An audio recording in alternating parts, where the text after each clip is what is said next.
I loved living in Chicago and working as a legal editor of the Chicago Tribune, the largest newspaper between the coasts. Nothing beats the adrenaline rush of the newsroom at deadline. I loved investigating articles and interviewing experts and hitting the streets and diving into records and just trying to find the truth behind a story, while at the same time trying to beat the competition across the street. One of the most amazing stories I ever covered involved a teenager by the name of James Dixon. He was convicted of shooting a police officer and sentenced to prison. Now, of course, there was evidence that backed up his guilt. But one day, I got a phone call from an informant. He told me that Dixon was actually innocent. He didn't shoot the policeman.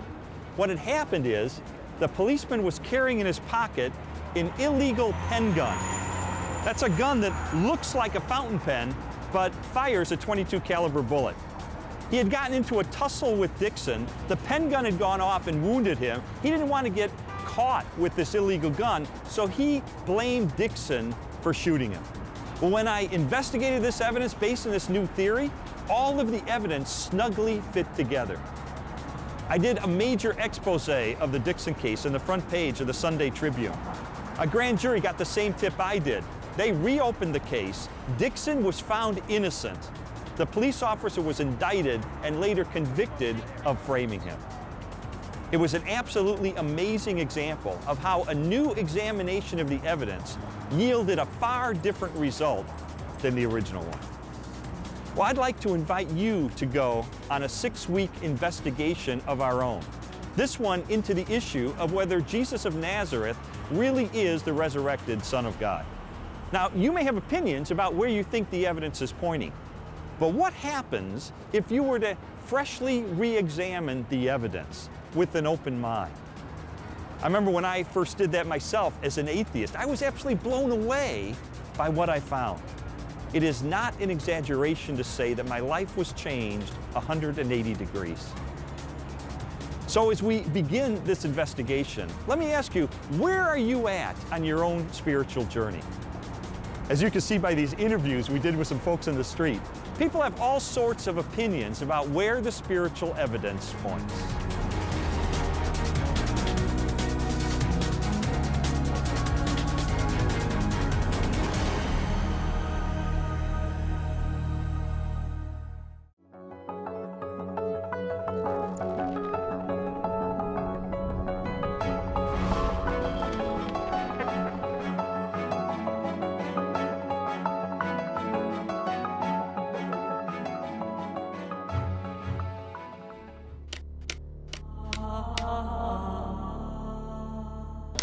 Jesus, I would say no doubt lived as a person, but to the extent of what he did, I'm not sure. If he comes walking into where I work, shows me the signs of the stigmata and tells me he's the Son of God, I might start believing. I don't believe in God, first of all.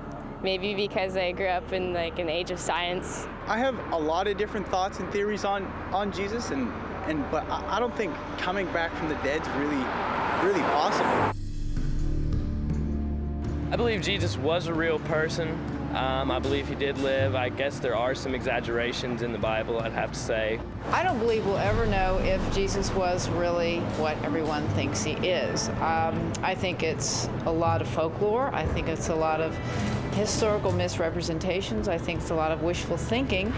But I don't think we know, and I don't think we'll ever know, and I don't think there's any way to prove what has been claimed about Jesus for all these years.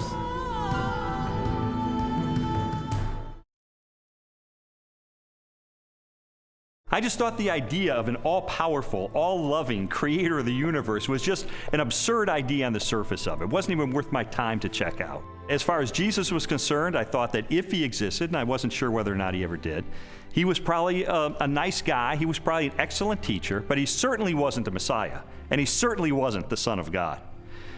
Now, my wife was more in spiritual neutral. She was more of an agnostic, whereas I was more antagonistic toward Christians.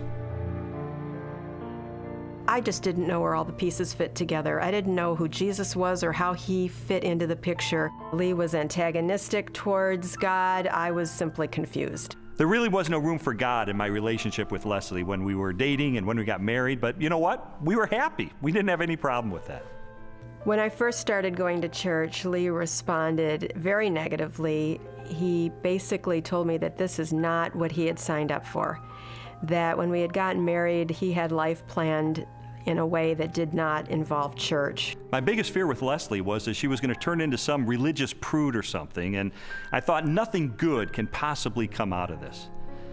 But even though I had all these negative ideas of things that were going to happen, in the ensuing months I began to see positive changes in her character and in her values and the way she related to me and the children. And it was winsome and it was attractive. And so when she invited me to go to church with her on January the 20th of 1980, I thought, you know what, I'm going to go.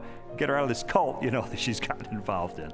He did go in with his reporter's notebook so he could take notes and try to find the scandal. Well, the pastor gave a talk that day called Basic Christianity, and he just systematically laid out what it is that Christians believe. And my mind was blown because I had all these misconceptions, and he really did straighten me out on a lot of things.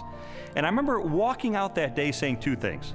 First of all, I was still an atheist. He didn't convince me that day that God exists. But secondly, I realized if this is true, this has huge implications for my life. Lee's approach was very different from mine. Mine was mostly a heart issue. I wanted to know that God was real, and the way that was real for me was experientially. And for Lee, it was more about documentation, about being able to have facts that proved it true. Well, I was a journalist, so there was really no problem with me picking up the phone and calling a scholar and saying, hey, I'm Lee Strobel, I'm with the Chicago Tribune. I'd like some background information about the New Testament. And so I would do that, and I thought it was going to be so easy to expose the fallacious thinking behind Christianity. But as it turned out, it took me almost 2 years of my life to investigate these issues. It really was, in a sense, the most exciting story I'd ever pursued as a journalist. The biographies of Jesus in the New Testament gave me a lot of information about him. But Christians were saying that he is the Son of God. That's a huge step to take to believe that. And so I sought out more scholars so I could pose to them this question: who was Jesus? Now, this is one of the things I love about Jesus, and it says something to us. His identity is complex. He can't be pigeonholed. He fits no one formula. There's a lot of aspects to who he is. But always, he presents himself as a challenge to the status quo, to preconditioned thinking about what Son of God, what Messiah must be. He's carving out his own niche. He's doing his own thing like a great and creative artist. He is not simply replicating anything from the past. He is taking bits and pieces of prophecies and ideas and wisdom literature and law and you name it, and he's made a whole new gumbo. And he's serving it up, and people don't know what to think.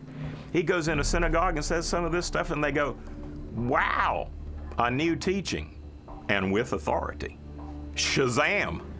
Amazingly, people say, no one teaches like him because he spoke with his own authority. Our sages, our rabbis, always taught that you have to teach in the name of someone else. Rabbi so-and-so says in the name of Rabbi so-and-so. That's the way rabbis were taught to teach.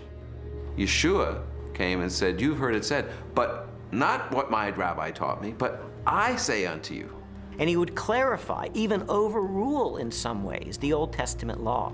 Well, this law was given by God himself, for Jesus to say, I am the authoritative interpreter of the law. I am the one who has come to fulfill the law. That's an extraordinary claim, a claim to essentially the authority of God. The Spirit of the Sovereign Lord is on me, because the Lord has anointed me to preach good news to the poor. He has sent me to bind up the brokenhearted, to proclaim freedom to the captives. Isaiah 61:1. It's interesting because when Yeshua went into the synagogue, that was the passage he read. And he says, this day, this verse is fulfilled in your hearing. And basically he's saying, I'm the servant that's described here. I'm the one who fulfills this. Philip comes to Jesus and asks him to show us the Father, and Jesus says, the one who has seen me has seen the Father.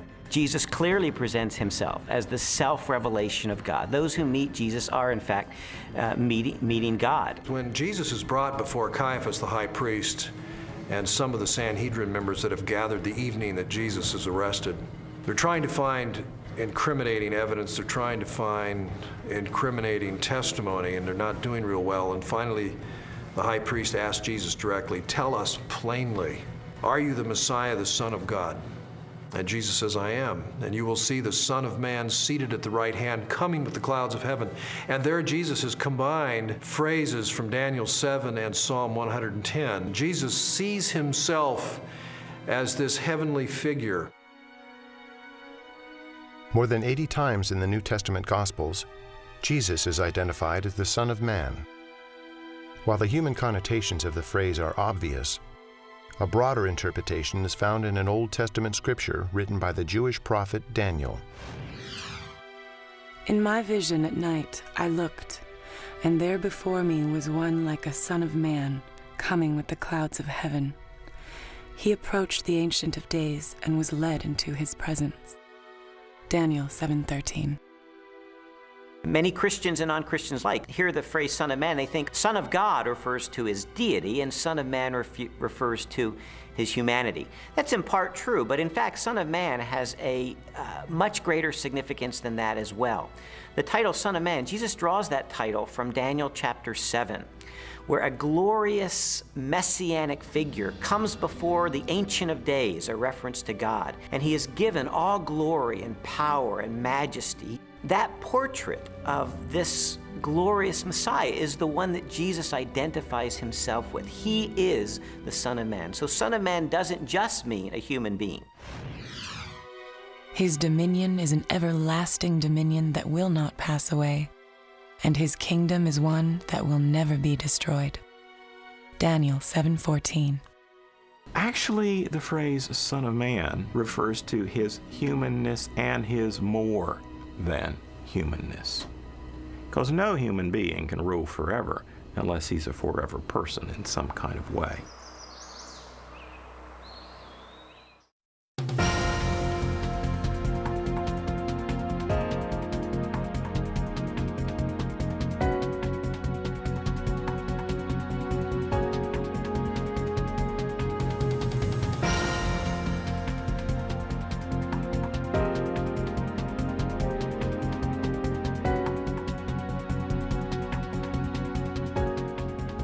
You know, often when I begin an investigation, I start with a hunch. Now, that isn't just some wild, unsubstantiated guess, but it's born out of training and experience and where the early evidence seems to point. But while a hunch might be a good place to start, it's not always the best place to end. Journalists and detectives know that you have to go after hard facts and data and evidence. And if those don't support your hunch, then you need to jettison the hunch. Now, it may be that during our investigation, some of your hunches or opinions or preconceptions about Jesus, you may find them falling away. And that's okay, as long as they're being replaced by opinions that are shaped by the evidence that you encounter. I really do hope that by the end of our time together, you're going to be able to reach a verdict in the case for Christ. In the meantime, where would you say that the arrow of the evidence is currently pointing? Toward or away from Jesus being the Son of God?